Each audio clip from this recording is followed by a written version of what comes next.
Guys finally Redmi Note 13 5G ফোনটার global ভার্সনটা এখন বাংলাদেশে চলে এসেছে আর অ্যামেজিং একটা প্রাইসে পাওয়া যাচ্ছে এই ফোনটা মার্কেটে। এর আগে চাইনিজ ভার্সনের Redmi Note 13 ফোনটা মার্কেটে ছিল, তাও আবার অনেক উচ্চ মূল্যে। আর সেই ফোনটার সবচেয়ে বড় প্রবলেম ছিল চাইনিজ রোম মানে চাইনিজ ইউআই আর সফটওয়্যার এবং অনেক চাইনিজ অ্যাপ্লিকেশন। তাছাড়া গুগলকে সাইড লোড করলেও অনেক সময় চালানো যেত না এবং গুগলের বেশ কিছু ফিচার মিসিং ছিল। আর চাইনিজ স্মার্টফোনটাতে হোয়াটসঅ্যাপ, মেসেঞ্জার অথবা ইমো, ভাইবারের মেসেজগুলো আসতে অনেক দেরি করত। সো এই সমস্ত ঝামেলার জন্যই চাইনিজ ভ্যারিয়েন্টের ফোনটাকে আমি নিতে মানা করেছিলাম।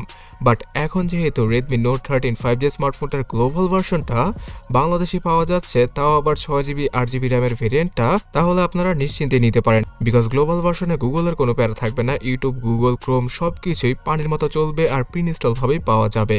তাছাড়া গাইস চাইনিজ ভেরিয়েন্টের তুলনায় Redmi Note 13 ফোনটার গ্লোবাল ভার্সনটায় রয়েছে একটা বড় পরিবর্তন, আর সেটা হচ্ছে গিয়ে ক্যামেরা সেকশনে। সো ক্যামেরা সম্পর্কে একটু পরে জানাচ্ছি, তার আগে আপনারা যেই কারণে এই ভিডিওতে ক্লিক করেছেন মানে Redmi Note 13 5G ফোনটার প্রাইসিংটা সম্পর্কে জানার জন্যই তো ক্লিক করেছেন, সেই প্রাইসিংটাই জানিয়ে দিচ্ছি।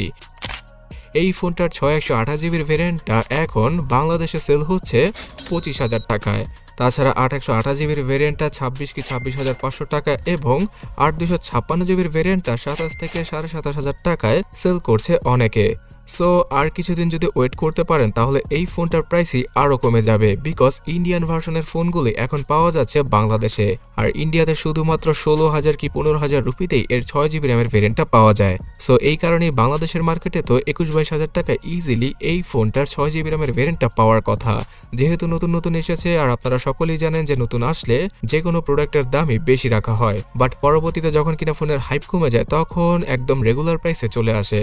তো আমি আশা করছি আগামী এক মাসের মধ্যে মানে ফেব্রুয়ারি মাসের দিকে আপনারা Redmi Note 13-এর 6GB র্যামের ভেরিয়েন্টটা 22,000 টাকার আশেপাশে কিনতে পারবেন আর 8GB র্যামের ভেরিয়েন্টটা 25,000 টাকার আশেপাশেই পাওয়া যাবে। সো এখন কথা হচ্ছে গিয়ে এটা কি অফিসিয়াল প্রাইস? না, এটা অফিসিয়াল প্রাইস নয়, আনঅফিসিয়াল প্রাইস। বর্তমানে বিভিন্ন লোকাল শপে আনঅফিসিয়ালি এই ফোনটা এইরকম দামেই পাওয়া যাচ্ছে আর আগামীতে দাম কিছুটা কমে যাবে। বাট 2 দিন আগে জুনেদ আহমেদ পলক স্যার বলে দিয়েছেন আনঅফিসিয়াল ফোনগুলোকে বন্ধ করা হবে, মানে ফোনের নেটওয়ার্ক বন্ধ করে দেওয়া হবে আর নতুন করে আনঅফিসিয়াল ফোন কিনতে বারণ করা হয়েছে। বাট তারপরও এখনো কিন্তু আনঅফিসিয়াল ফোন বেচা কেনার উপর এর কোনো প্রভাব পড়েনি। ম্যাক্সিমাম মানুষই আনঅফিসিয়াল ফোন কিনছেন বিকজ এর দাম অফিসিয়াল ফোন থেকে অনেক কম। সো এখন আপনি কি আনঅফিসিয়াল ফোন কিনবেন কিনা সেটা অবশ্যই কমেন্ট করে জানাবেন। সো প্রথমে যেটা বলছিলাম যে Redmi Note 13 5G স্মার্টফোনটা, যেটা কিনা গ্লোবাল ভেরিয়েন্টের স্মার্টফোন অথবা ইন্ডিয়ান গ্লোবাল স্মার্টফোন, সেখানে ক্যামেরা সেটআপে পরিবর্তন রয়েছে।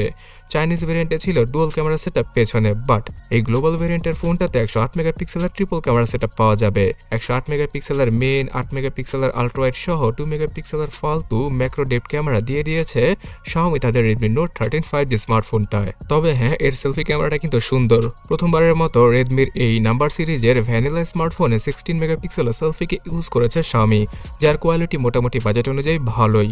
তাছাড়া এই ফোনটাতে 6.67 ইঞ্চির একটি অ্যামোলেড প্যানেলের বেজেল ছাড়া ডিসপ্লে দেখা পাওয়া যাবে। সো ফার্স্ট অফ অল ফোনটাকে হাতে নিলেই মনটা ভরে যায় বিকজ এর বেজেল একদম নেই বললেই চলে। 6GB 8GB র্যামের সাথে আসা এই ফোনটাতে 128 থেকে 256GB পর্যন্ত ইন্টারনাল মেমোরি রয়েছে।